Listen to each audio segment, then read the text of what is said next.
Alder Creek, Montana Territory. Spring 1887. Mara Bellamy stepped off the stagecoach into the cold rain, mud already darkening her dress, and saw Preston Vale standing there with an engagement ring on someone else's hand. "I believe there's been a misunderstanding," he said smoothly, eyes sliding past her face. "You read too much into my letters." She didn't cry. She didn't beg. She stood straight in front of the watching crowd, hands tight at her sides, and whispered to the stranger beside her. "My fiancé abandoned me." The man looked at Preston, then at her. His voice was quiet and steady. "Some men don't know what they have. This is the story of a woman left behind in a strange land who refused to let that be the end of her. Stay with us from the very beginning." The stagecoach pulled into Alder Creek 20 minutes late, which Mara Bellamy had spent convincing herself meant nothing. She stepped down onto the depot platform with mud already darkening the hem of her blue-gray dress. The rain had started somewhere past the last relay station and hadn't stopped since. Cold, steady rain, the kind that made everything smell like wet wood and regret. Preston was there. She saw him before she saw anything else. He stood near the freight office in a black coat, hat brim low, watching the stage with an expression she couldn't quite read from a distance. Mara's chest lifted. She raised one hand toward him. He didn't wave back. The depot worker was already pulling luggage from the boot. Mara's trunk came down last walnut-stained, brass-latched, heavier than it looked because of the medicine case packed inside. She'd repacked it 3 times before leaving Missouri, wondering which version of her life would fit into what she could carry. "Miss Bellamy." Preston's voice hadn't changed. Still smooth, still carrying that careful warmth she'd read in every letter he'd sent over the past year. But his hands stayed in his coat pockets when he approached, and he stopped a full yard away. "I need to discuss something with you," he said. She noticed the ring first. Not on Preston. On the woman standing just behind his left shoulder, a tall woman in an ivory collar, watching Mara with something between curiosity and discomfort. The ring was silver, set with a dark stone. Mara looked from the ring to Preston's face. "What is this?" she asked. "I should have written." He had the decency to look somewhere past her shoulder. "Miss Lenora Sy and I became engaged last month. I'm sorry you weren't informed before making the journey."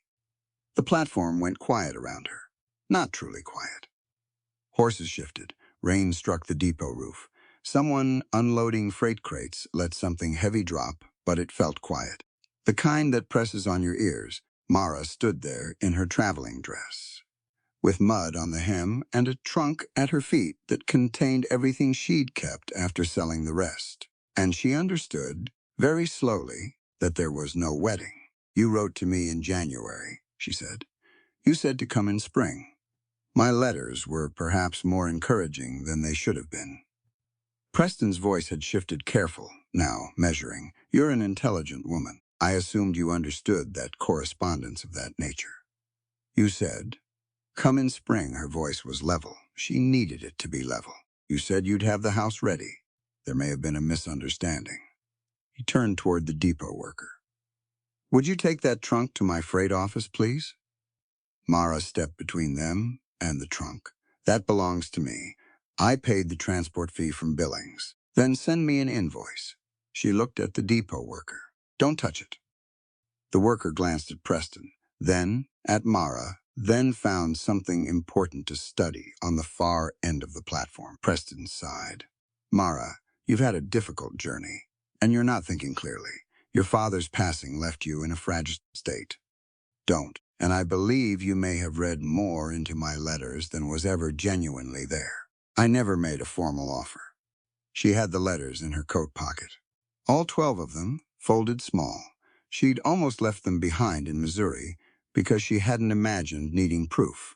The woman Lenora Sy had moved slightly to the side. She was watching Mara now in a way that wasn't cruel exactly. More like she was calculating something. Mara didn't look at her long. She needed to think. She needed to not cry in front of Preston Vale, which meant she needed to stop feeling anything until she was somewhere he couldn't see it happen. A sound cut through the rain, not a crash, more like a slow collapse, something heavy settling sideways. Then a horse's grunt, deep and labored, and a man shouting from the freight yard. Everyone turned.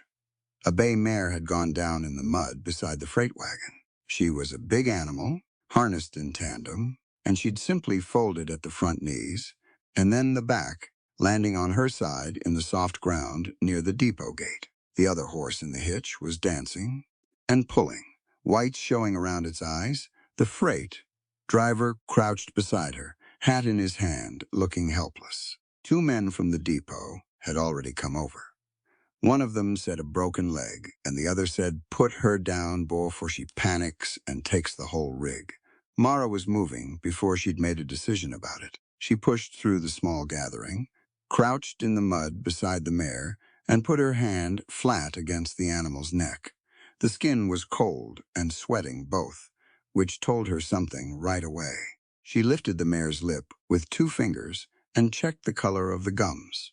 Pale, not the pale of blood loss, the pale of something else. She worked fast, pressing gently along the jawline, watching the shallow rise and fall of the ribs. "She's not broken," Mara said. "Get this harness off her."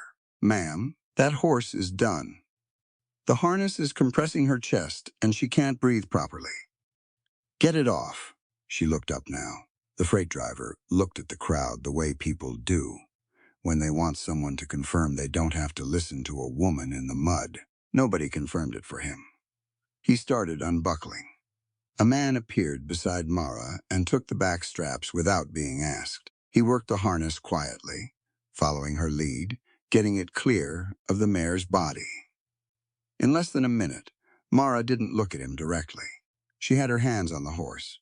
She turned the mare's head slightly to open her airway, watching the breathing change. "There's feed on that wagon," Mara said. "Don't let the other horse near it." "What?" "Move the other horse away from the feed bags." She kept her voice flat, the way her father had taught her calm transfers. "This isn't exhaustion. Her gums are pale, and her saliva is." She stopped, pressed two fingers gently inside the mare's lips, and looked at what came away. Excessive and foamy. Her muscles are shaking, but there's no injury. She was eating from that wagon. The man beside her in the mud, the one who had helped with the harness, said quietly, "What does that tell you?" "That something's wrong with the feed."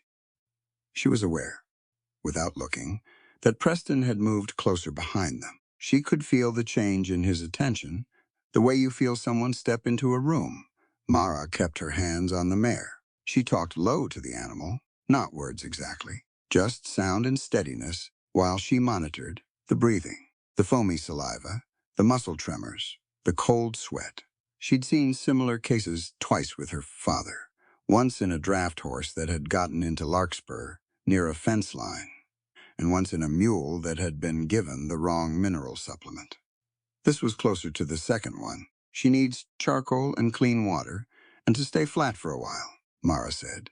"Is there a doctor in this town?" "Dr. Quill," the man beside her said. "Surgery's on the north end of the street." "Can someone get her?" "I'll send the boy." He stood and spoke to someone, and Mara heard footsteps leave at a run. She stayed with the mare and didn't watch him go. The rain came down steadier. Her knees were soaked through, and her dress was ruined at the hem. But the mare was breathing better, with the harness gone, and that was what mattered right now. Preston's voice came from behind her, measured and careful. "This is exactly what I mean. She does this. Makes herself essential to a situation so people feel obligated." Mara didn't answer him. The man in the dark coat crouched back down beside her. She finally looked at him directly.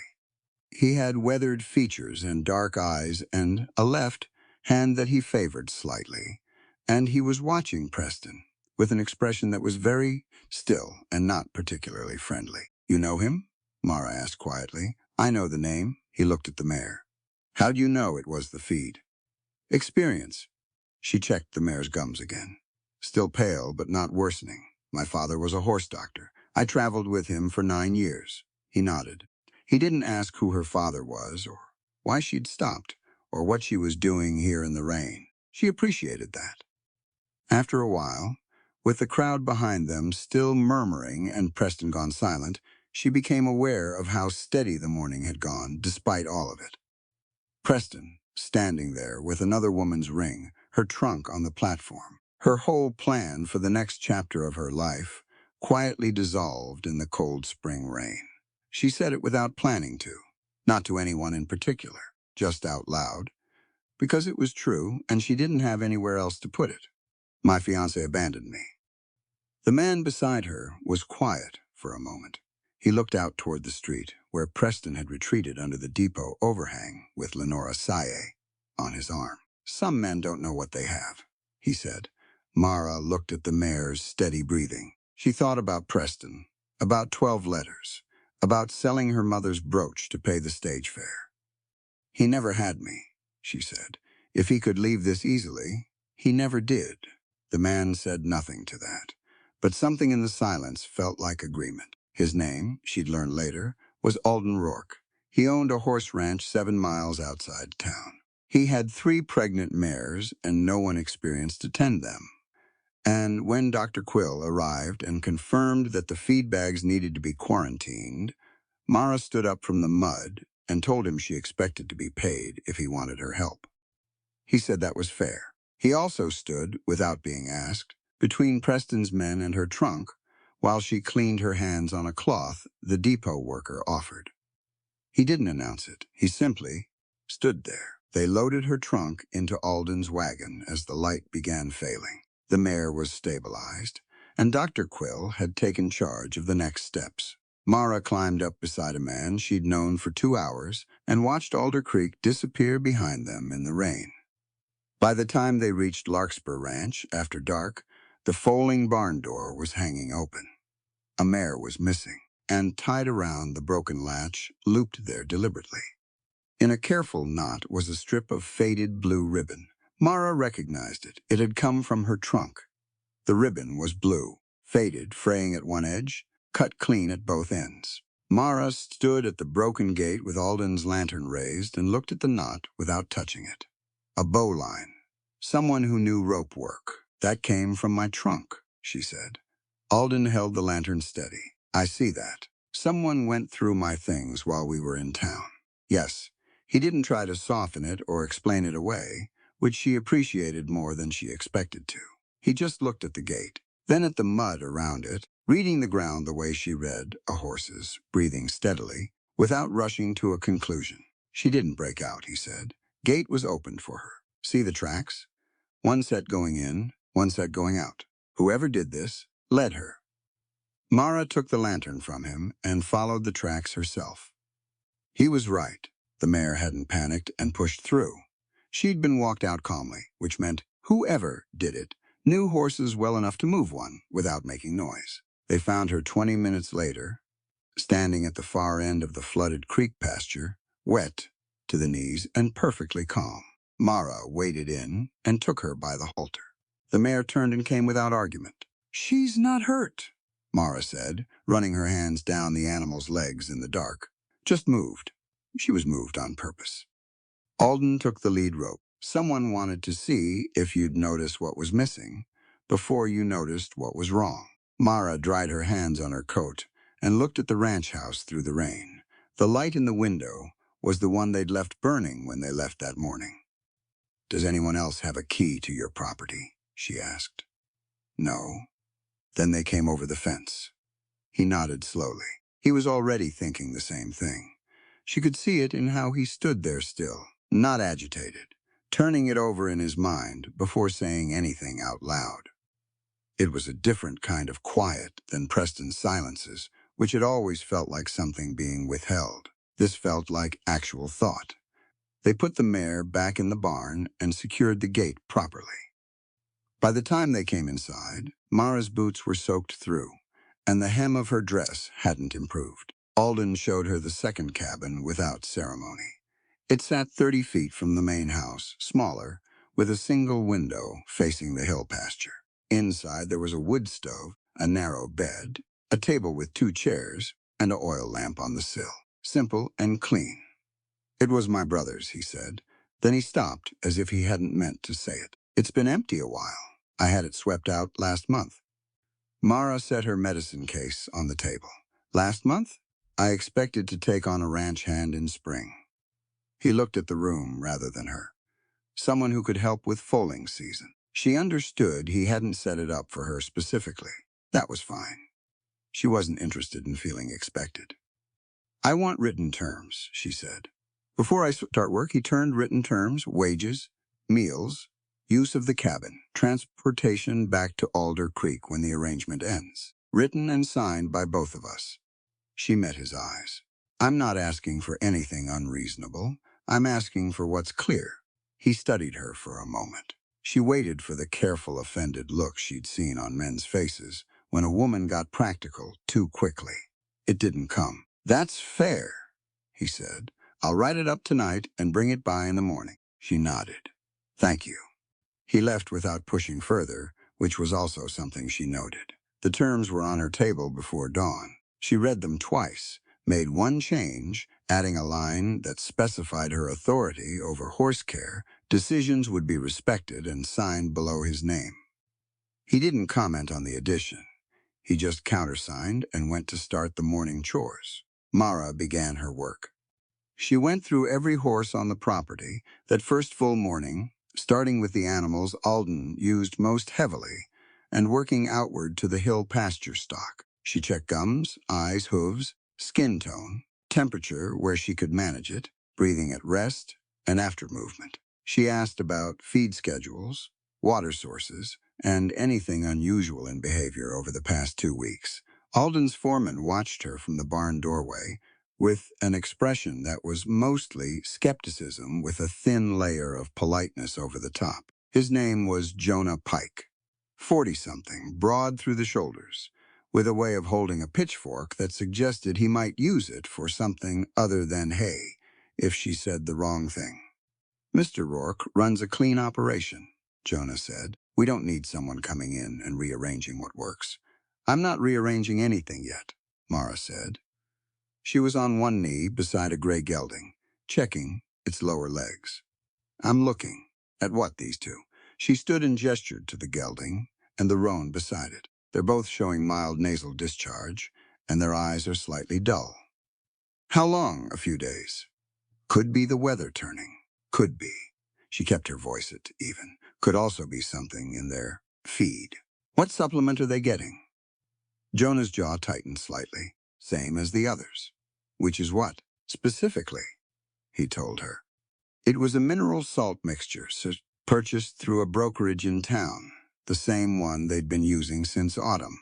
Mara wrote it down in her notebook without reacting to the name of the brokerage. She separated the 2 affected horses into a different paddock and switched them to the ranch's stored oats, away from the supplement, and set up separate water from the spring house. Jonah stood in the paddock entrance with his arms crossed. Mr. Rourke authorized this, he asked. Ask him? Mara said.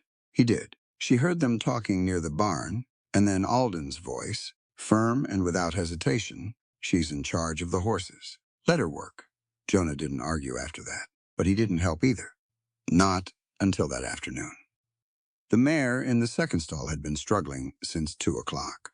Mara had been monitoring her since noon, when the animal's restlessness moved from normal pre-labor behavior into something more labored. By 3, it was clear the foal was positioned wrong. Mara washed her hands in the spring house, rolled her sleeves, and went in. It took 40 minutes and every piece of her father's training. She talked through it quietly as she worked. Not to anyone in the barn exactly, just keeping the mare calm with sound and steadiness while she corrected the foal's position manually. When it came fast. And Jonah, who had drifted into the barn doorway halfway through, and stayed moved without being asked to clear the membrane from the foal's face. They stood back when it was done. The foal was small but breathing, already working to get its legs under itself. The mare turned and began the slow, careful process of meeting her offspring. Jonah looked at Mara for a moment. He didn't say anything, but he brought her a clean towel and a cup of water, and when he went back to the evening chores, he held doors for her without being asked to. Not trust. Not yet. but a beginning. Alden left food outside her cabin door that evening. A covered plate, beans, bread, something with salt pork. He didn't knock. She found it when she stepped out for air. She almost left it. Then she picked it up and ate at her own table, thinking about the fact that he'd made sure she had dinner without making her feel like she owed him for it. She was still thinking about that when the message arrived. A boy came up the road just before dark, maybe 13, scrappy and quick and watching everything with sharp eyes. He had a folded note from Dr. Nessa Quill, the doctor who had come to the depot mare that afternoon. Mara read it standing in the cabin doorway. The mare had died at 4 o'clock. Dr. Quill had examined her further and found unusual irritation along the inner mouth and stomach lining. She was asking if Mara would come to the surgery in the morning. She had questions. Mara folded the note carefully. "What's your name?"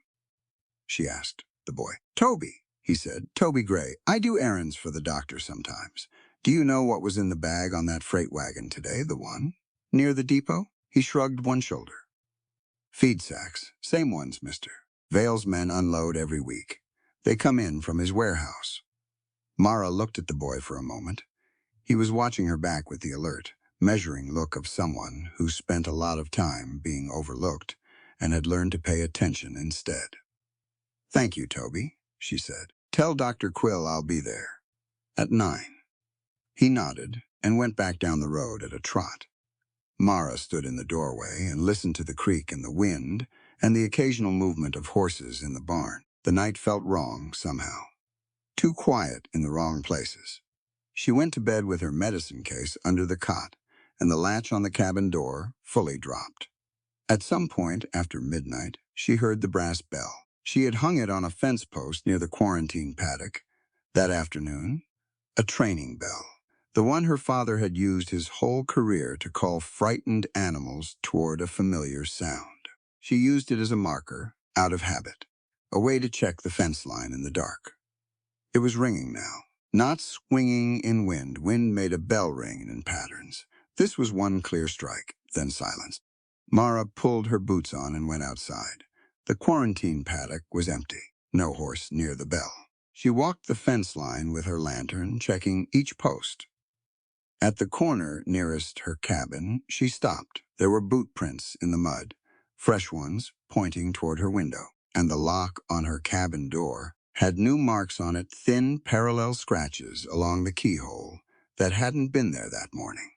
Someone had tried to get in. The bell had rung, maybe a horse brushing past the post in the dark, maybe something else, and they'd stopped. Mara stood very still in the cold Montana night, holding her lantern, and made herself think clearly. Preston knew she had a journal. He didn't know where it was. He was looking. She went back inside, moved the medicine case to a different location, and sat in the chair facing the door until morning. She moved the journal before breakfast. The spring house was built into the north slope of the hill, half underground, its walls cut from fitted stone.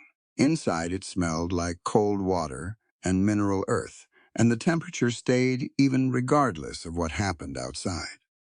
Mara's father had always said the best place to keep anything important was somewhere unremarkable. She found a stone near the back left corner that didn't sit quite flush with the wall. Behind it was a gap wide enough for her hand. She wrapped the journal in oilcloth, set it in the gap, and replaced the stone. Then she went to examine the sick horses. She worked through the morning systematically, the way her father had taught her, not starting with a conclusion and looking for proof, but observing first and letting the pattern come. She checked both horses from the quarantine paddock, then went through the remaining animals, making notes in her own record book. Breathing rates, gum color, saliva, muscle tone, eyes, any tremor or unusual heat along the neck. Which ones had been eating from the supplemented feed, which ones hadn't. The pattern showed up clearly by 10 o'clock. Every horse with symptoms had received the mineral supplement.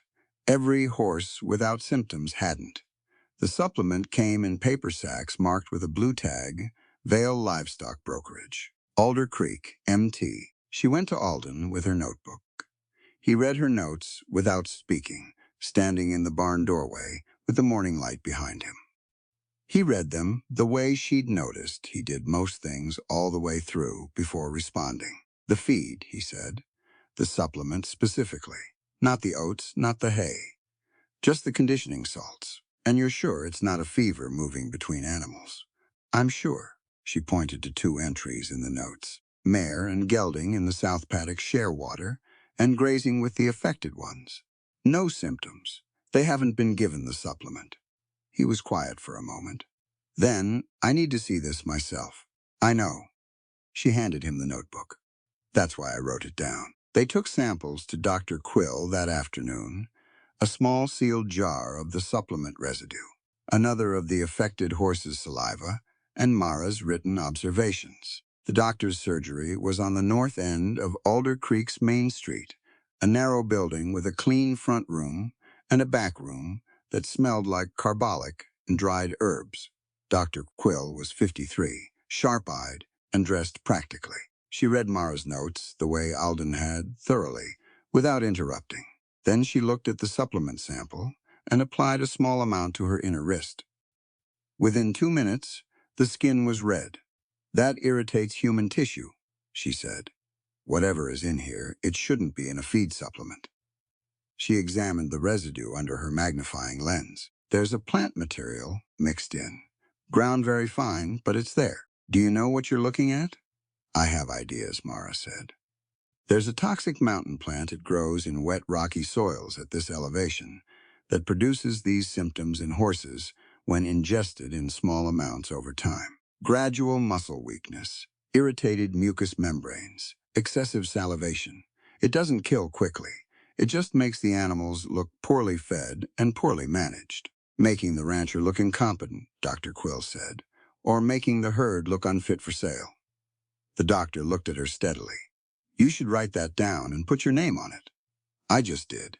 Mara tapped her notebook. I mean formally, your name, not your father's. Mara didn't answer that directly.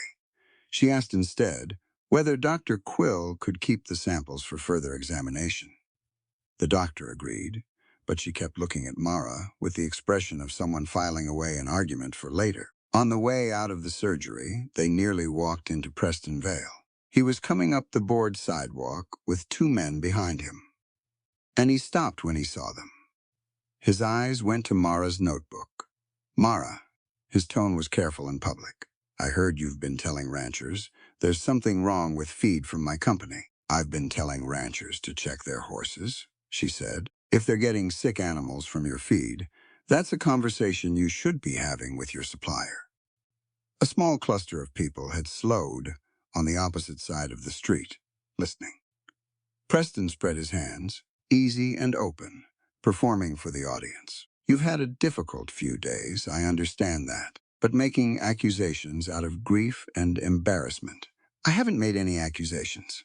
She met his eyes. I've examined 8 horses, documented their symptoms, identified a common source, and brought the samples to a doctor. That's not grief. That's work. Someone on the opposite sidewalk murmured something. She didn't catch the words. Preston's expression stayed pleasant, but his jaw was tight. He glanced at Alden, who was standing slightly behind Mara and saying nothing, which seemed to bother Preston more than if he'd spoken. All right, he said at last. Bring your concerns to the inspection committee. I'm sure the cavalry officers will be very interested in the opinions of M. Bellamy, Mara said. That's the name on the conditioning research you've been citing to the military. My father's initials. My work. The sidewalk was quiet. Preston smiled. It didn't reach much past his teeth. We'll discuss this at a more appropriate time. He walked around her and went into the building across the street, his 2 men following. Mara stood on the sidewalk and let out one slow, even breath. Beside her, Alden said, that was the first time you've said that in public. Yes. How did it feel? She thought about it honestly. Terrifying, she said. And correct. A boy came around the corner of the feed store and nearly ran into her. Toby Gray, same quick eyes. A little breathless from moving fast. He pressed something into her hand, without speaking, a small rectangle of stiff paper, blue, with a printed stamp, a warehouse tag. She recognized the format. It matched the ones on the Vale brokerage supplement sacks. "Found it near the livery this morning," Toby said quietly. "Thought you might want it." Mara looked at the tag, then at Toby. "Where exactly near the livery?" "Behind the water barrel, like someone dropped it in a hurry." She tucked it into her coat pocket. "Thank you." He shrugged one shoulder, already watching the street, already filing something away behind those careful eyes.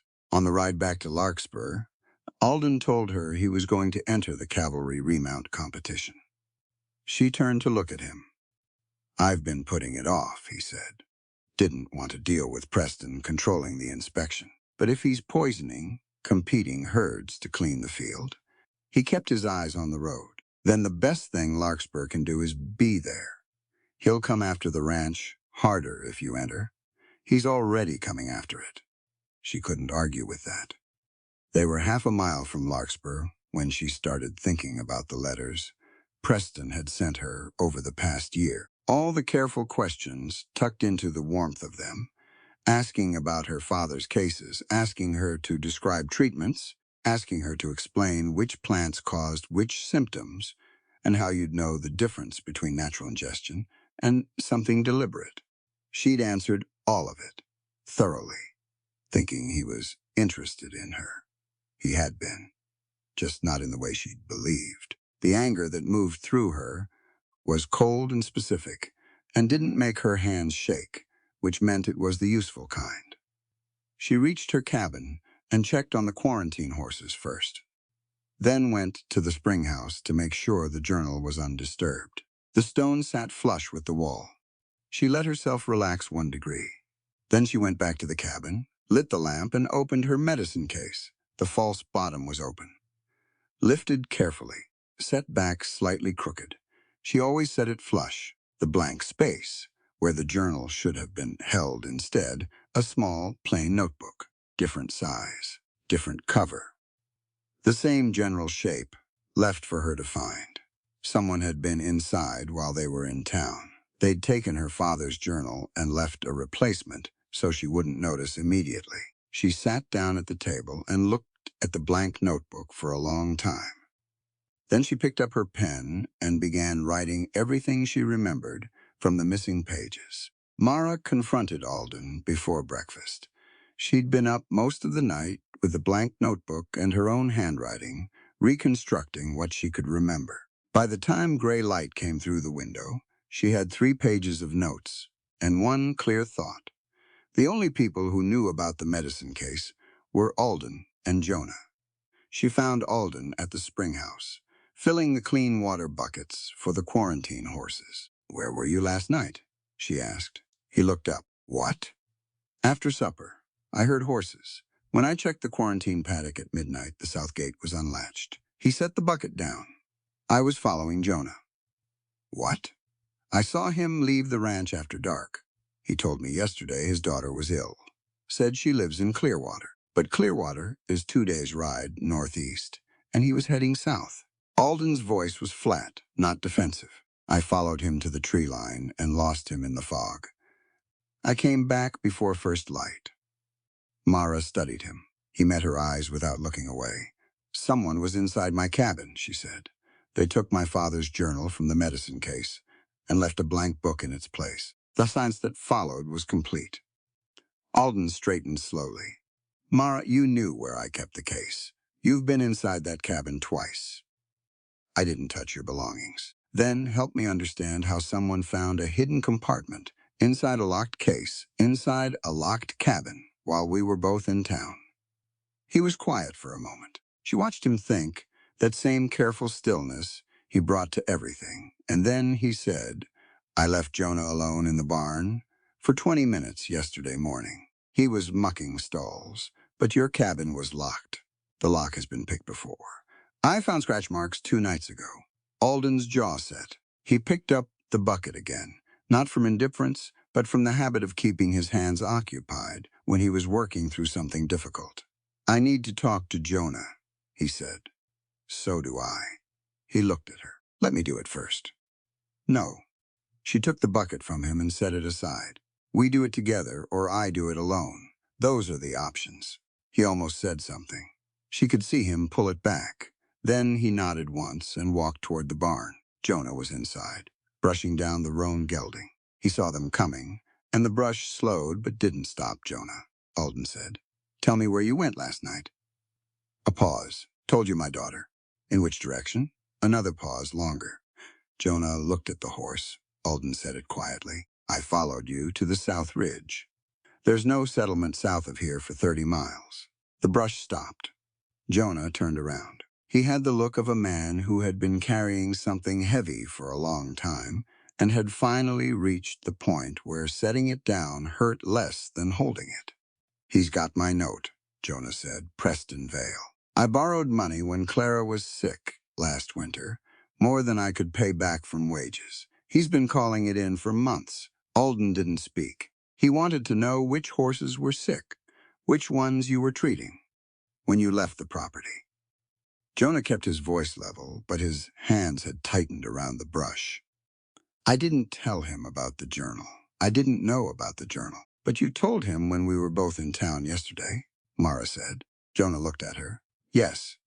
The word landed flat and honest.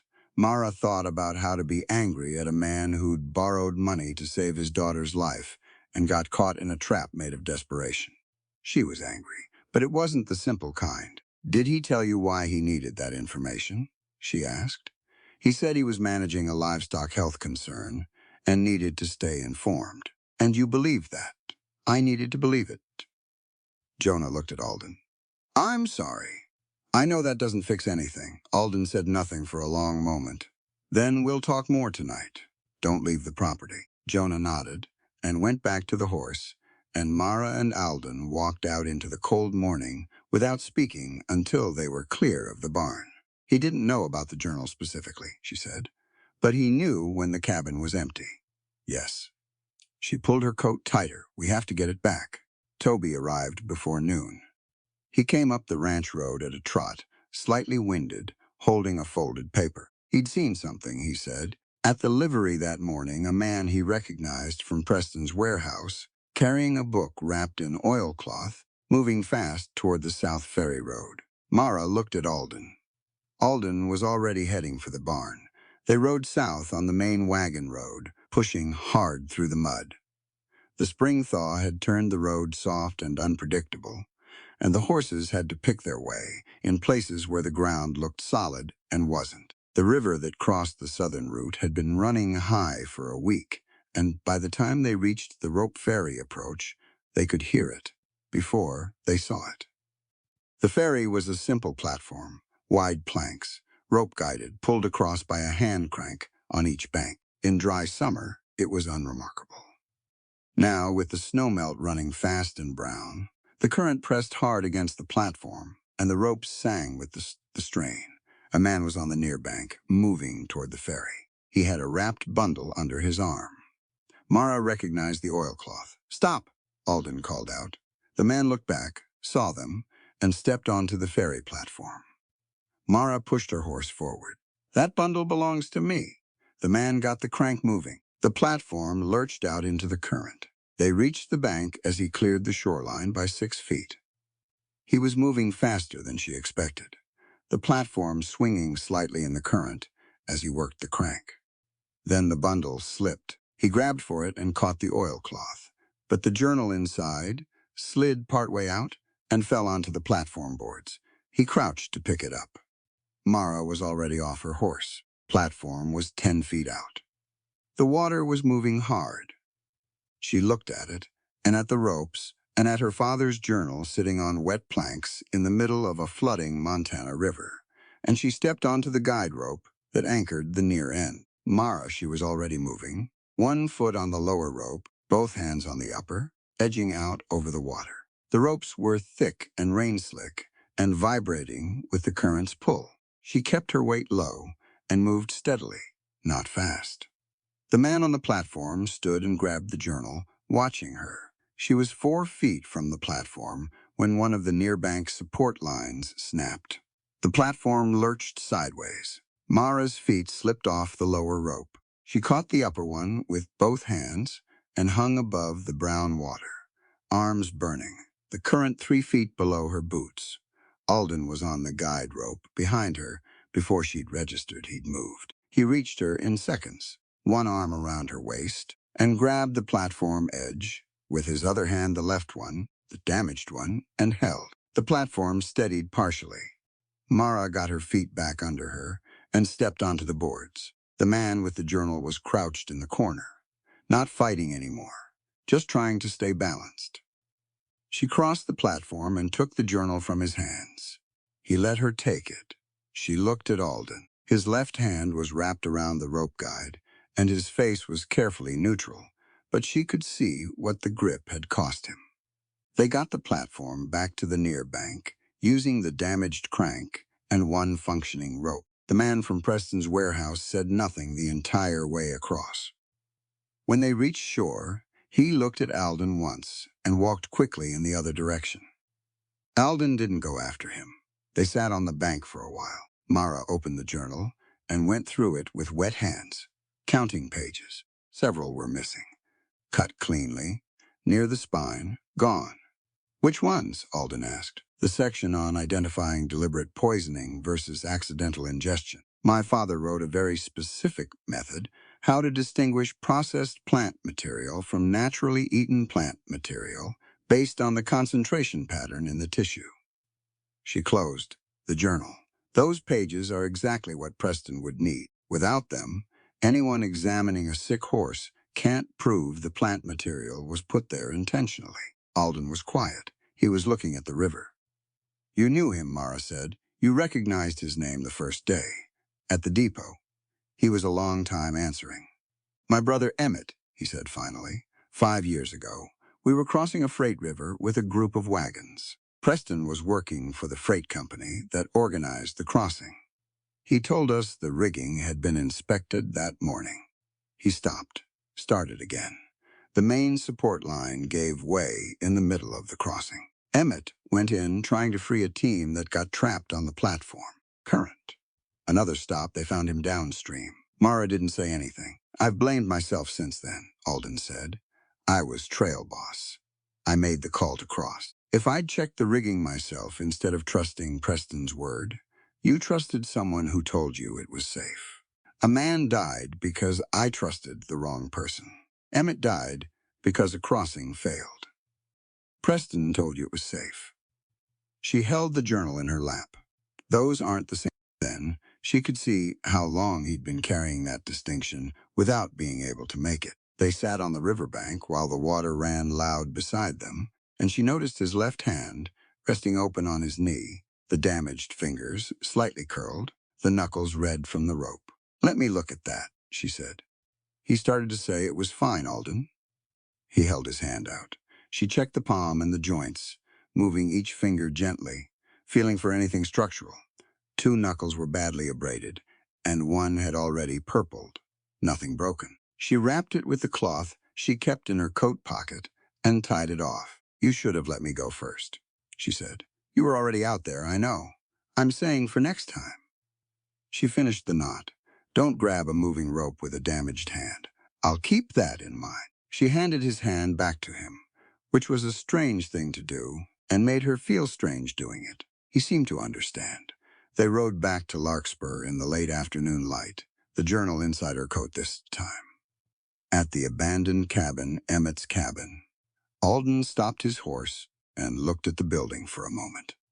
Just a moment. Then he reached into his coat and produced a small ring of keys. He held it out to her. Every building on this property, he said. Spring house, barn, feed room, both cabins, the main house. No locked place you're forbidden to enter. She took the keys. Thank you, she said, and meant it in a way that was harder to say than the words. They had almost reached the ranch house when they heard hooves on the road behind them. Jonah came up fast, pale beneath his weather-worn face, his coat showing a dark stain on the left shoulder that hadn't been there at breakfast. They took the boy, he said.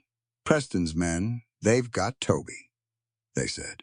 He pulled a breath. They said, bring the journal to the old mining road by sunset, or they'll take him across the territorial line. The lower pasture looked like a field after a storm had passed through it, except there had been no storm. 14 horses down, all of them Larkspur's breeding stock, the ones that represented 2 years of careful selection and 3 years of price before that. They lay in the morning grass with their sides heaving, some still, some trembling, and Stormglass stood among them with blood-colored foam drying on his bit. Mara was in the pasture before Alden had finished reading the scene. She moved from animal to animal, the way she always worked fast, but without panic, hands and eyes doing the assessment, while her mind stayed ahead of it. She checked gums, checked the foam consistency, pressed along neck muscles, watched breathing rates. She pulled her notebook from her coat and wrote as she went. Water trough, she said, not the feed. Check the trough, Alden went. He came back in 2 minutes. There's a residue along the bottom. Looks like it was added recently. The sediment pattern is wrong. Someone came in last night and dosed the trough directly. She stood from beside a gray mare, her knees wet. The feed method is slower. This was meant to hit all of them at once. Jonah appeared at the fence line. His shoulder wound from the night before was wrapped, his arm in a sling. He looked at the horses and didn't speak for a moment. How bad? He asked. Bad enough. Mara was already moving. I need charcoal from the spring house, clean water from the upper creek, not the trough, and I need every horse that can stand walked slowly. Movement helps the body process it. Standing still lets it concentrate. She worked through most of the morning without stopping. Alden and Jonah did what she asked without arguing about it. The charcoal slurry was the primary tool administered carefully to each animal, mixed with clean water, given in measured amounts. Walking them was secondary, keeping their systems working rather than shutting down. 2 horses died before noon. A roan mare, one of Larkspur's best producers, and a young gelding that had been too far gone before they'd found him. Mara sat with each of them until the end, and then went on to the next one without letting herself stop. Stormglass survived. He was weak, and his coat was dull with sweat, but his eyes stayed present, and his breathing steadied by early afternoon. He wouldn't be competing in anything for weeks. Mara stayed with him the longest. By the time the remaining horses were stable enough to leave, the sun was past the middle of the sky, and she was running on cold water and sheer forward momentum. Alden did the numbers that evening at the kitchen table. He laid them out plainly, which she respected. 2 dead, several more uncertain, the breeding schedule destroyed for the season, the cavalry competition effectively in doubt, without Stormglass at full capacity. Then the freight account suspension Preston had imposed, the cost of Jonah's medical care, the feed they'd had to replace. If I sell the remaining breeding stock at current prices, he said, I can cover debt through summer. But there won't be a ranch left worth the name. A letter had arrived that afternoon, delivered by one of Preston's riders. Mara had read it over Alden's shoulder. Preston offered to purchase the Larkspur herd at below market value, take the property debt under management, and allow Alden to remain as a contracted trainer. The word allow had sat in her mouth like a bad taste ever since. She was still thinking about it when a knock came at the main house door. Lenora Saye stood on the porch in a plain gray traveling coat, her hair pulled back simply, without the careful presentation she wore in town. She looked at Mara with an expression that was harder to read than hostility would have been. I'd like to speak with Miss Bellamy, she said. Privately, if possible. Alden looked at Mara. Mara nodded, and he went out toward the barn without making it a point. They sat at the kitchen table with 2 cups of coffee that Lenora didn't drink. I'm going to be direct, Lenora said. I think you'll prefer it. I will, Mara agreed. Preston's engagement to me is an arrangement that serves both our interests. I understand that. I'm not a woman who mistakes a business alliance for something more than it is. She paused. But what he did to you at the depot was unnecessary and cruel, and I've thought about it more than I intended to. Mara waited. I can give you a train ticket east, covered passage, a letter of introduction to a freight company in St. Louis that does business with my family. Enough money to establish yourself somewhere. Preston's name carries no weight. Lenora looked at her directly. In exchange, I'd ask you to leave Alder Creek before the inspection. The association between you and this situation is becoming complicated for, say, freight. Mara looked at her coffee cup for a moment. The offer was real. That was the most difficult part. It was a genuine exit, clean and funded, to somewhere she could start over without the weight of what had happened here. A month ago, standing in the rain at that depot, she would have taken it with both hands. Thank you, she said. That's a more honest offer than most people would make. But you're not going to take it. No.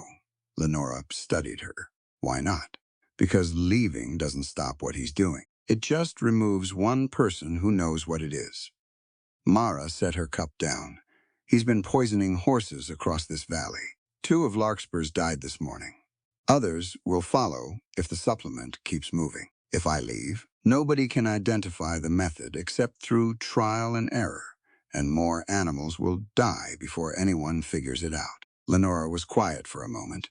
And the personal reasons? She said. Those too, Mara admitted. But the professional ones are enough on their own.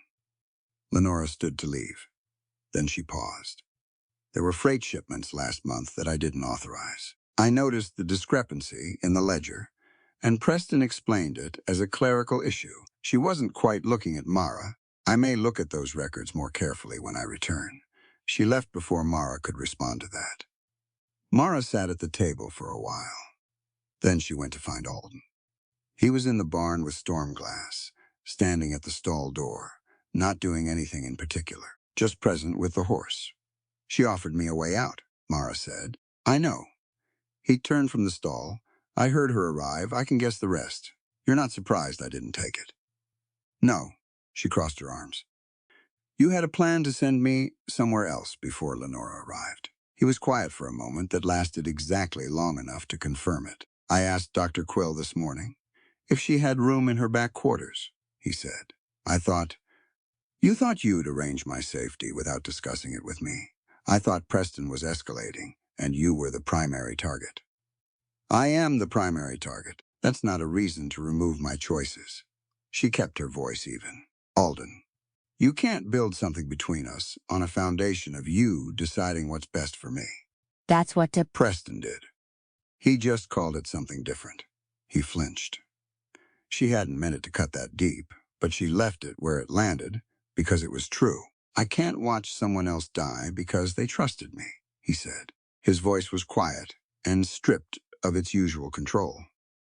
I know that, she said, but moving me without asking is not protection. It's just fear with better intentions. He looked at the horse, turned his head slowly toward the sound of their voices. You're right, Alden said. He said it, simply, without argument or justification, following after it. Just, you're right. She uncrossed her arms.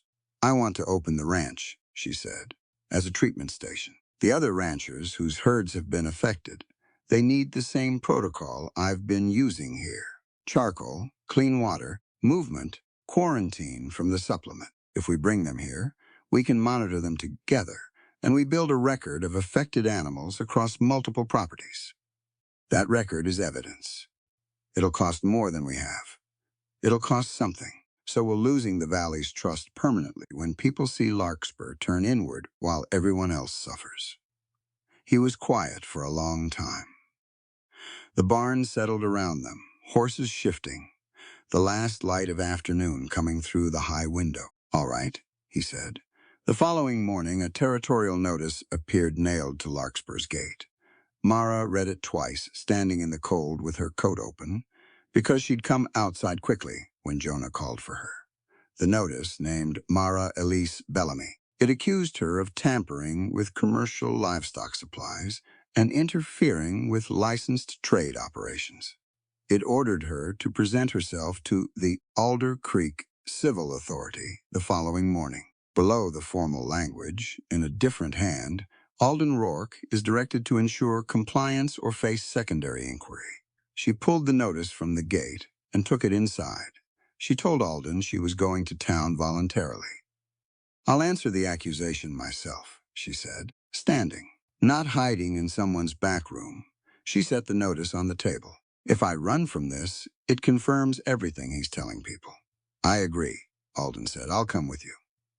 She looked at him. Not to speak for you, he said. To stand there, they left at first light. The road to Alder Creek was still muddy from the week's rain, and the morning was cold enough that their breath showed. They didn't talk much. Mara ran through what she intended to say, and Alden drove without pressing her. What she didn't know was that Alden had sent a rider 2 days before to the territorial capital. She would find that out later. For now, she was focused on the road and the accusation and how to answer it in a room full of people who'd heard Presta's version first.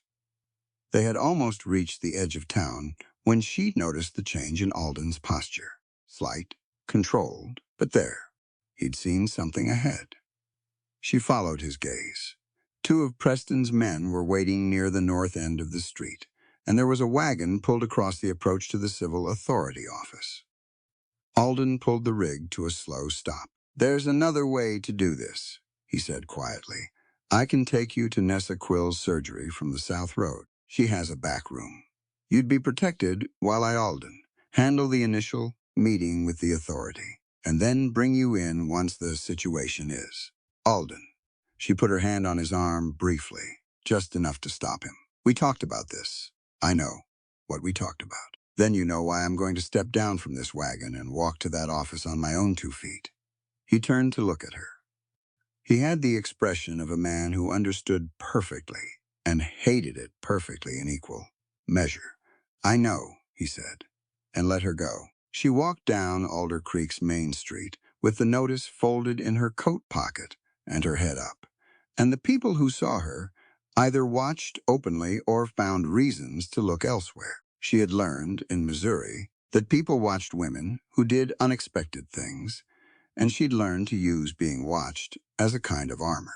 She was 2 buildings from the civil authority office when she saw Lenora sigh at the freight warehouse door. Lenora caught her eye and held it for a moment. Then she stepped back inside and left the door open.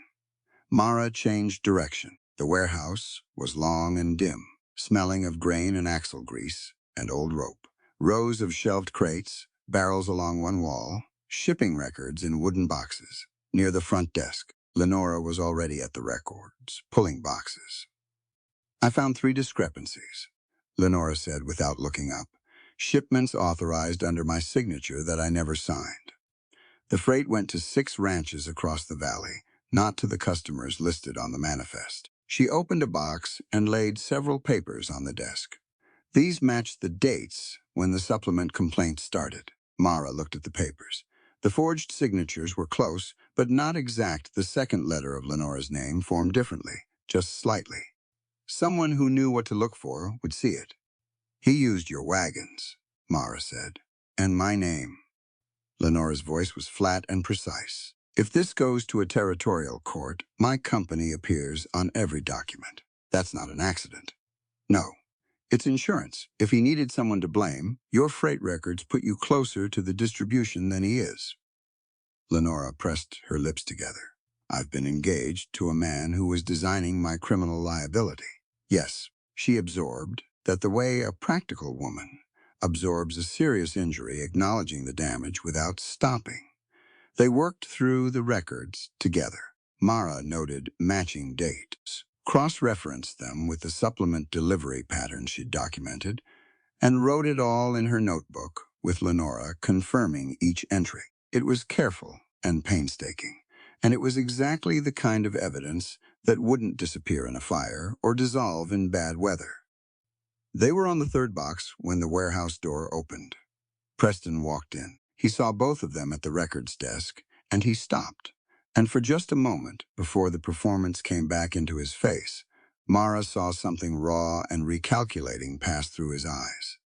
Lenora, he said, what are you doing? Reviewing my freight records. She didn't step back from the desk. This isn't the time. He looked at Mara. You're supposed to be at the civil authority. I'll get there, Mara said. The accusation against you is serious, Mara.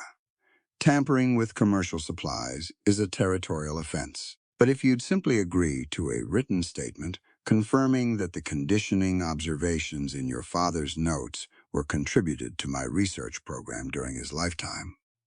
He paused. I can see that the accusation is withdrawn. He wants me to sign away my father's work, Mara said to Lenora conversationally. And mine. I heard him, Lenora said. Preston's composure thinned slightly. He looked at Lenora the way a man looks at something he was certain was secured, and has just noticed moving on its own. These records aren't your concern, he said to her. The shipping discrepancies were a clerical matter. I explained that to you. You did, Lenora said. I've since found 3 more. Preston crossed the warehouse in a few quick steps. He put himself between Lenora and the records boxes with the efficient movement of someone accustomed to controlling the space around him. These documents belong to Saia Freight, Lenora said, and Saia Freight's operations are currently under my management by terms of our arrangement. His voice had gone very quiet. Lenora, think carefully. I am thinking carefully. She gathered the papers she'd already pulled. I've been thinking more carefully than usual. He turned to Mara, his hand closed around her arm above the elbow. You're coming with me, he said. She had approximately 2 seconds to consider her options. She didn't call for help. She didn't try to pull free. She looked at his hand on her arm and then looked at his face, and she said, let go. He didn't. He walked her out the back of the warehouse, through a connecting passage that led to a rear alley, with Lenora's voice rising behind them, calling for someone outside. Mara heard the front door open and footsteps, but they were already through the alley gate before anyone came around the building. She was thinking the entire time. Noting turns, noting distances, noting the position of the journal under her coat. When Alden reached the warehouse 20 minutes later, he found Lenora outside the freight office door, one hand pressed flat against the wood frame. She tried to get free, Lenora said. He had 2 men outside. They were waiting. Alden looked at the alley, then at Lenora. Tell me everything that happened in there, he said. Every word. She did. She was precise, and she didn't waste time on things that didn't matter. And when she was finished, Alden said, the river way station. The old one, south of the ferry. How do you know that? Because that's where the freight operation that killed my brother started. His voice was completely level. Preston knows I know what that place is. He's chosen it on purpose. Lenora looked at him for a long moment. Then go get her. Alden went back to the wagon at a controlled walk rather than a run, because running in a situation like this costs time and decisions. He had almost reached it when Jonah appeared from the side street, pale and swaying slightly, the wound in his shoulder showing fresh red through the bandage. They shot me this morning, Jonah said. Not complaining, just informing. I see that. You should be at the ranch. I heard what happened. I came to tell you. He steadied himself against the wagon wheel. Preston's been planning this since before she arrived. He told me, back in January, that a woman was coming from Missouri with something he needed. He said she'd cause trouble and I was to let him know if she found anything important. Jonah looked at Alden. I didn't know about the horses. I swear on Clara's life I didn't know what he was doing to the horses. But you told him when the cabin was empty. Yes. The word cost him something, I'm telling you now, because it's what I can do. And because if you go to that way station without knowing what you're riding into, you might not come back. Alden listened to what Jonah knew about the way station, how many men Preston kept there, where the building sat on the river approach, which direction gave the best approach without being seen. Then he climbed onto the wagon and headed south. Behind him, a territorial notice fluttered against Larkspur's gate in the evening wind, and somewhere in the distance, the first real thunder of the season rolled across the Bitterroot Hills. The way station sat at the river's edge, like something the water had considered taking, and then left behind. Old timber, a low roof, 2 windows facing the current. Preston had a lamp burning inside, which meant he wanted to be seen from the road. Mara noted that and filed it away. He had the journal on the table between them. Copy it out, he said. He'd set paper and a pen in front of her. Everything. Then you'll sign a statement confirming these observations were contributed to my research program by your father during his time as a consulting partner. Mara looked at the blank paper. And if I don't? Lenora's signature is on 37 freight documents. She'll deny signing. Toby Gray has been seen near my warehouse on multiple occasions taking property. He paused. And you'll spend the next several months in a territorial holding cell while the charges against you are reviewed. She picked up the pen, looked at the nib. She wasn't going to sign anything. But she needed time, and she needed him talking. 'Cause Preston talking was Preston not watching the room. You started planning this before I arrived, she said, before I ever stepped onto that stage. Your father refused to sell the journal. He said it simply like discussing weather. He was stubborn about attribution. You were more accessible. You courted me to get his research. I corresponded with you. You built the rest. She kept her voice level. How long had you been planning the cavalry contract scheme? He almost smiled. Long enough. She set the pen down and reached for the journal like she was going to open it. And instead she turned the page toward the lamp and looked at the inside back cover, where her father had stored his dried plant samples, pressed flat between wax paper. 3 specimens, still brittle but intact. Her father had pressed them into the back of every field journal he kept identification reference. He'd called it, "You never argue with the plant itself." One of them she recognized immediately. Ground into a fine powder, it produced exactly the toxic compound she'd been treating for 2 weeks. She looked at the rope-cutting hook hanging on the wall near the door. Old iron, with a distinctive curved blade designed to sever rigging lines under tension. She'd seen its mark described in old freight records, the specific cut angle it left on rope fibers. You cut the line at Emmett's Crossing, she said. Preston went very still. That hook. That style of blade leaves a distinctive angle cut. Alden's been looking at the wrong equipment. She looked at Preston. You ordered the safety line removed so your wagons could cross ahead of the storm, and then Emmett went in. Preston stood up from the table. She moved before he reached her. She had the dried plant specimen between her fingers, and she crushed it and blew the powder directly into the face of the horse, tied at the near post, Preston's own animal. Not enough to harm it, enough to make its eyes water sharply and its head throw back hard against the post. The post cracked. The horse surged sideways. The lamp tipped. Mara was through the door before Preston had recovered his footing. She ran for the river road, and she ran hard. But the ferry was damaged from the week's flooding, and the near-bank platform was partially submerged. She got to the bank and stopped.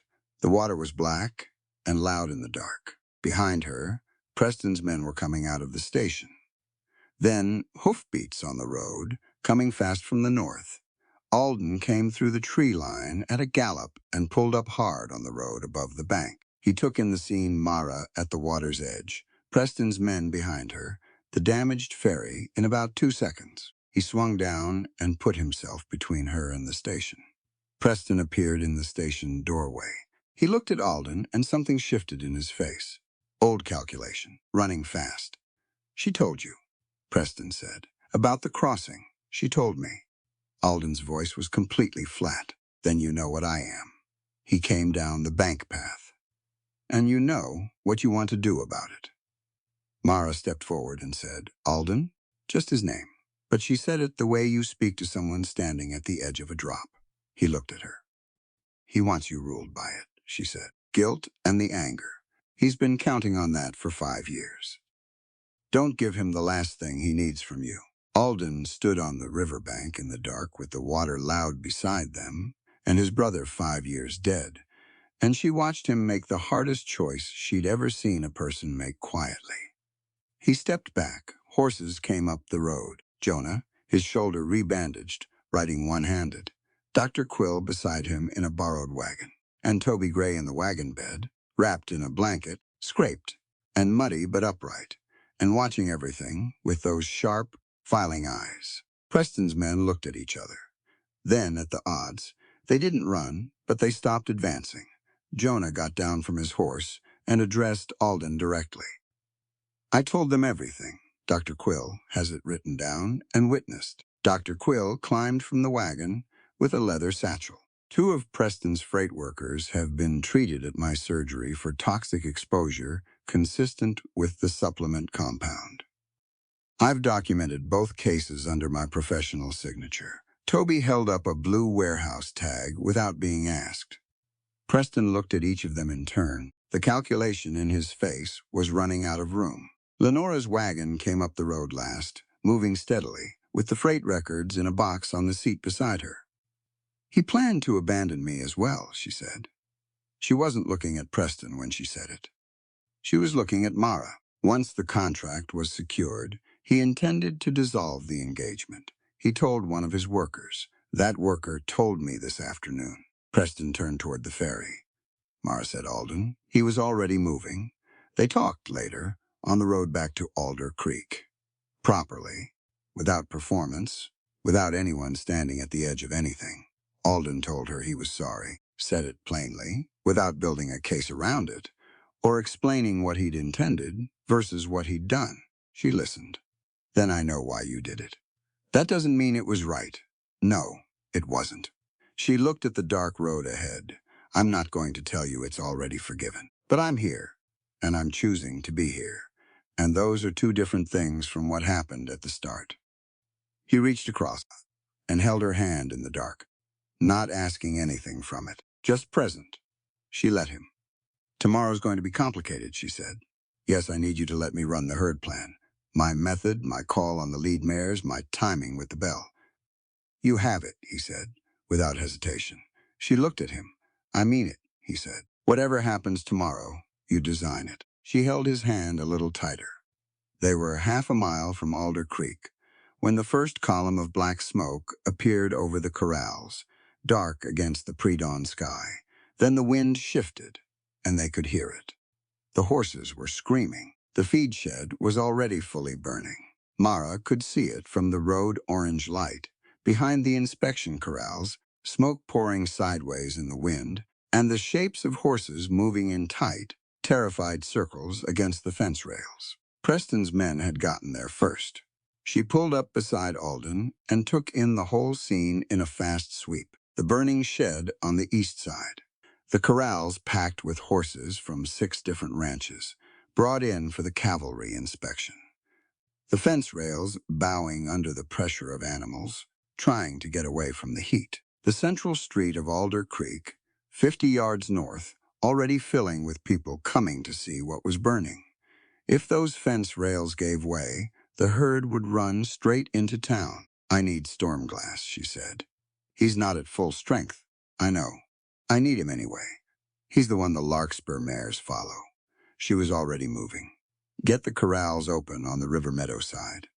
Don't open the north rails that's toward the street. She found Stormglass in the temporary paddock behind the corrals, tied where Alden had brought him the day before. He was already agitated, head high, nostrils working at the smoke. She didn't try to calm him completely. She just put her hand on his neck, spoke low and even, and got the saddle on. She took the brass bell from her coat pocket. Her father had spent 15 years teaching her that frightened animals move toward familiar sound when everything else is chaos. Not always, not perfectly, but the lead mares at Larkspur had heard this bell through storms and difficult births and every distressing thing the ranch had asked of them. It was the sound that meant, come this way, this is where it's safe.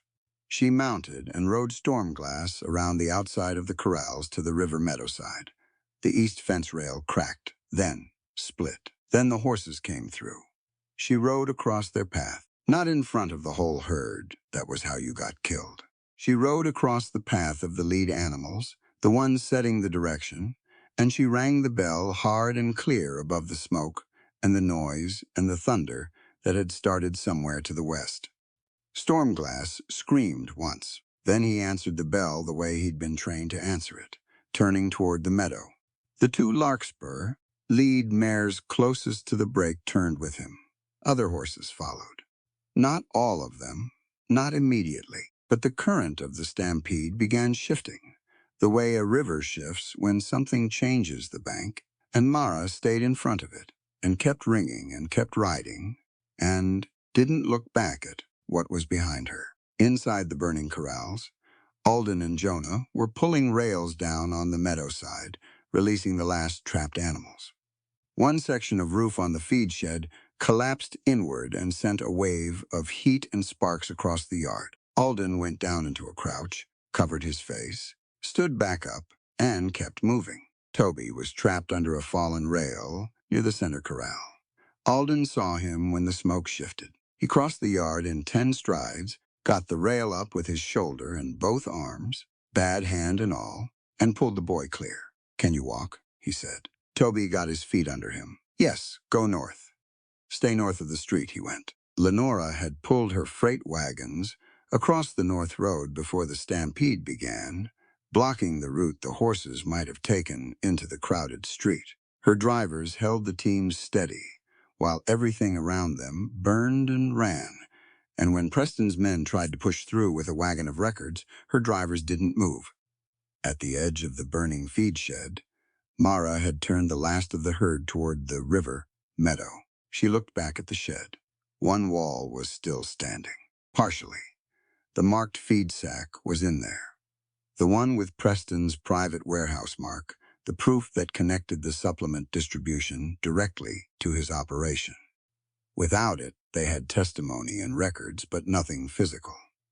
She rode back toward the fire. She went, in low storm-glass, unwilling at the threshold, until she spoke firmly, and he went. Inside was smoke and heat and the sharp orange glow of burning timber. She found the sack she'd marked in the third row, partially scorched at one corner, the warehouse stamp still readable on the face. She got it over the saddle and rode out. Preston was at the river. She saw him when she cleared the burning shed, moving fast toward the ferry, the rope-cutting hook in his hand, 2 of his workers behind him.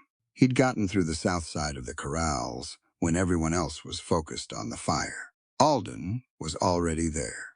He stepped out from the ferry approach and blocked the path. Just stood there, one man, in front of Preston and his workers, and said nothing. Preston stopped.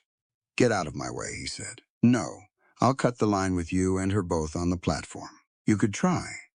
Preston looked at Mara, who had ridden up to the bank with the scorched sack over her saddle. He looked at the hook in his hand, then he looked at Alden. "I had that line cut because the schedule required it," he said. His voice had lost its performance. It was something older and rawer underneath. "Your brother made a choice to cross. I didn't put him on that platform." "You told him it was safe," Alden said. "I told him what the schedule required. He trusted you. That was his mistake." Alden was quiet for a moment. "Then you want me to hit you or draw on you. So when the territorial officers arrive, you've got a reason that makes me the problem." Preston's jaw tightened. "I'm not going to give you that," Alden said. "You're going to stand there until they come." Preston swung the hook. Alden moved, but it was Mara who ended it. She brought the brass bell's wooden handle down on the ferry release. Lever hard, 1 clean strike, and the platform dropped 6 inches on the near side, tilting sharply. Preston stumbled on the uneven footing, and Jonah stepped out from the tree line and took the hook out of his hand with his good arm. Preston's remaining workers stepped back from the scene with the deliberate movement of men making a decision about which side of this they wanted to be on. The territorial investigator arrived with 3 cavalry officers as the fire in the feed shed burned itself down to the frame. Dr. Quill presented her signed medical documentation. Lenora laid the freight records on the investigator's wagon board and pointed to each forged signature. Jonah gave a full statement, beginning to end, without excuses. Toby produced his warehouse tags. Mara set the scorched feed sack on the board beside the records and said, "The warehouse mark on that sack matches the distribution records in those documents. The compound inside matches the toxic preparation I've documented across 14 animals at Larkspur Ranch and 6 other properties." She said it under her own name, clearly in front of the cavalry officers and the investigator and most of the town of Alder Creek. Nobody asked if she was sure. Preston was taken into custody beside the river as the sun came up over the Bitterroot Hills, and the last smoke from the feed shed drifted south. Alden found her at the ferry bank afterward, still holding the bell. He stopped beside her and looked at the river for a while. She let him. Then the cavalry's chief inspector came to find her. He was a spare, weathered man with a careful manner, and he told her, directly, that the conditioning research she'd presented her work, the research that had been submitted, under her name, through military correspondence, had been valuable to the remount program.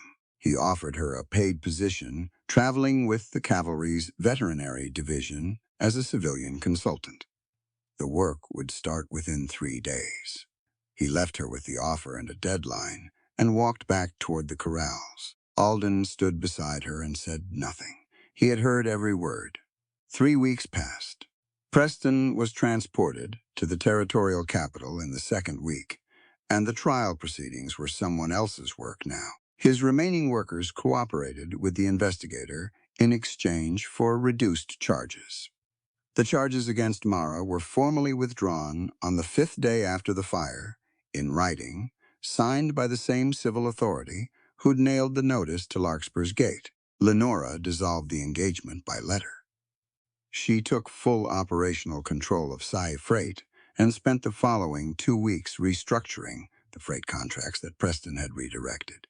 She paid compensation to every rancher whose shipments had been misused. She established an independent verification process for all livestock supply deliveries and asked Dr. Quill to oversee it. Jonah stayed at Larkspur through his recovery. He told Alden on the 8th day that he'd understand if leaving was what was required of him. Alden brought Mara into that conversation. He knew about the poisoning when it was too late to stop it, and not early enough to have chosen differently, she said afterward. He came to the river station when he was shot and bleeding, because it was the only useful thing he could still do. She looked at Alden.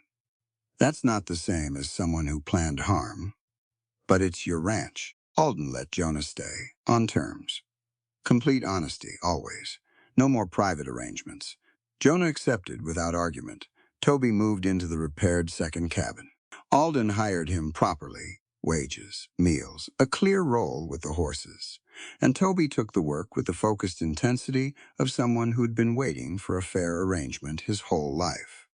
He was already good with the animals. Mara started teaching him the examination methods her father had taught her, beginning with gum color and working outward. Dr. Quill helped Mara write the warning pamphlet about toxic feed supplementation. They spent 3 evenings at the surgery going through it, making sure the language was clear enough for a rancher with no medical training to use it. At the top of the document, where the author credit appeared, Mara E.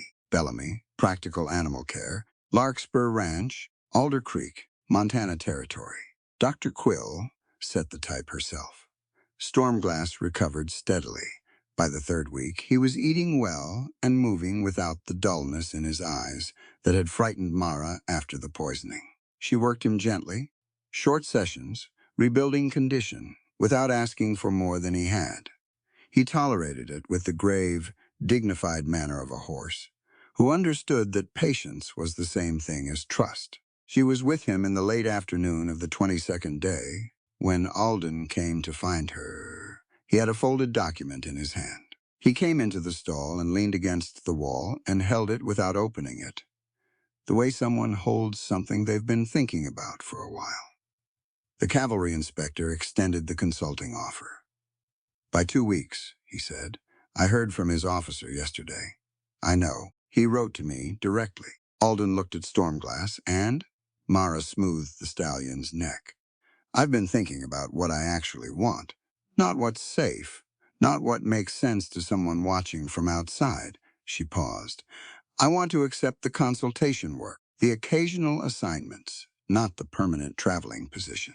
And I want to come back here between them. Come back here, he said, with a formal arrangement. My name on the work, authority over the animal care program, a share of the remount earnings. She looked at him. Not as your future wife, as your partner. Those are 2 separate things, and I want them to be separate. He unfolded the document. She recognized his handwriting across the top of the page. A partnership agreement, several paragraphs, signed at the bottom in his name, with a blank line beside it. She took it and read every word. He stood quietly while she did. The terms were clear. Her authority over horse treatment and training was specified explicitly. Her share of remount contract earnings was set at a fair percentage. The arrangement was independent of any personal relationship between them and remained valid regardless of her choices about where to live or whom to marry. She looked up. You wrote this before I said anything just now. I wrote it 10 days ago. You've been waiting. I wanted you to have time to decide what you wanted before I said anything that might influence the decision. He paused. I didn't want to use your feelings against your future. That's not something I'm willing to do. She signed the document on the blank line and handed it back. He folded it carefully and put it inside his coat. Then she said, I love you. I want that said plainly, not implied. He looked at her for a moment. I love you. I've been afraid to say it because I didn't want it to function as an argument. It doesn't. It's just true. Yes, he said. It is, he asked, very seriously, whether he could court her properly. From the beginning, without false urgency or pressure. She told him he'd already made an unusually slow beginning, and he was welcome to continue in that manner. He smiled. It was a different expression than his usual careful, quiet, younger somehow, and unguarded, and she stored it away. They stood in the stall with Stormglass between them and the evening light coming through the barn's high window, and neither of them felt the need to say anything else for a while. Later, at the pasture gate, Alden produced the brass bell from his coat pocket. He held it beside the gate post and looked at her. Back at that depot, he said, I told you some men don't know what they have. Truth is, I didn't know either. I thought keeping nothing close was the same as losing nothing. Mara looked at the bell, at the faded ribbon, still tied through the clapper ring. I was never something Preston had, she said. And I won't be something you have either. He took that without defense. No, you're the woman I hope will keep choosing me. She reached over and untied the faded ribbon. She took the strip of blue cloth she'd cut from new fabric that morning. She'd been planning this without quite admitting it, and threaded it through the ring in its place. Tied it herself. Clean knot, her own hands. Above the gate, she said. That way, anything lost will know where to come home. Alden hung the bell on the post above the gate and stepped back. The evening wind moved through the valley, and the bell rang once, clear and carrying, and Stormglass lifted his head in the near pasture. Toby came out of the barn and pulled the doors closed for the night. Dr. Quill's wagon was visible on the far road, heading back toward town. Somewhere to the south, Lenora Saye was reviewing freight ledgers and building something honest out of what Preston had tried to corrupt. Mara stood beside Alden at the gate to Larkspur Ranch with the bell moving gently above them, and she was not there because she had been abandoned and needed somewhere to remain. She was there because she had looked at her options clearly, chosen this work, chosen this man, chosen this particular piece of Montana ground, and found that all three choices pointed in the same direction. She had come west in a blue-gray dress, with mud on the hem and 12 letters she'd thought were promises. What she'd found instead was the life she would have designed for herself if anyone had ever asked her what she actually wanted. Nobody had asked, so she had built it. Herself that, she thought, was probably better anyway. Mara Bellamy came west in a blue-gray dress with mud on the hem, and 12 letters, she believed, were promises. She arrived with nothing but a trunk, a hidden journal, and a skill the world had spent years pretending belonged to someone else. And in the span of one cold spring in Montana, she built something that no one could take from her again, not because a man gave it to her, but because she refused to leave until it was done. That's the part of the story that stays with you. Not the fire, not Preston in custody, not even the bell above the gate. What stays is the quiet moment in Chapter 2, When Mara sat down at a table with a blank notebook and started writing everything she remembered, not because anyone asked her to, not because she was certain it would matter, but because the knowledge was hers, and she wasn't going to let it disappear, just because someone had tried to steal it.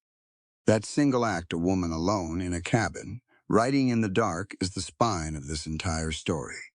There's a lesson in that worth sitting with. We live in a world that is very good at telling people, especially women, that their contributions belong to someone else, that their expertise is actually just assistance, that their judgment is actually just emotion.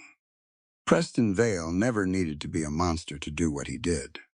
He just needed to be polite, patient, and persistent, and Mara almost never noticed because he framed every theft as admiration. That's the most dangerous kind of taking. The kind that looks like appreciation right up until the moment it doesn't need to anymore.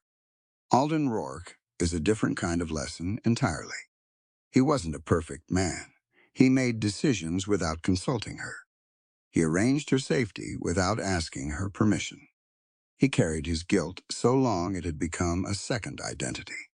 But here is what he did right, and it matters. When Mara told him he was wrong, he said so. Not after an argument, not after she'd proven it 3 different ways. He just said, "You're right," and changed. And then, 10 days before she said a single word about what she wanted, he had already written a partnership agreement with her name on it. Not as a romantic gesture, as a recognition of work already done. That distinction is everything. There is a version of this story where Alden saves Mara, she's grateful, and they get married. That story is fine. People have been telling it for 150 years, and they will keep telling it. But this version asks a harder question. What does it look like when a man truly respects a woman? Not when he protects her, not when he provides for her, when he respects her. When he hands her the keys to every building on the property and means it. When he lets her ride into a burning corral because it's her plan and her call, and he trusts her judgment with his horses and his life. When he presents a legal document granting her professional authority before he says a single word about love, because he understands that love without freedom is just another kind of trap. That's what Mara was waiting for, even when she didn't have language for it yet. And Lenora sighed. Let's not move past her too quickly. Thank you for spending this time in Alder Creek, Montana, with Mara and Alden and everyone at Larkspur Ranch. If their story moved you, if it made you think about something in your own life, that's exactly what stories are supposed to do.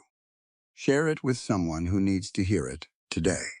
This story is a work of fiction created for entertainment purposes. All characters, events, and locations are entirely imaginary. Any resemblance to real persons or actual historical events is coincidental.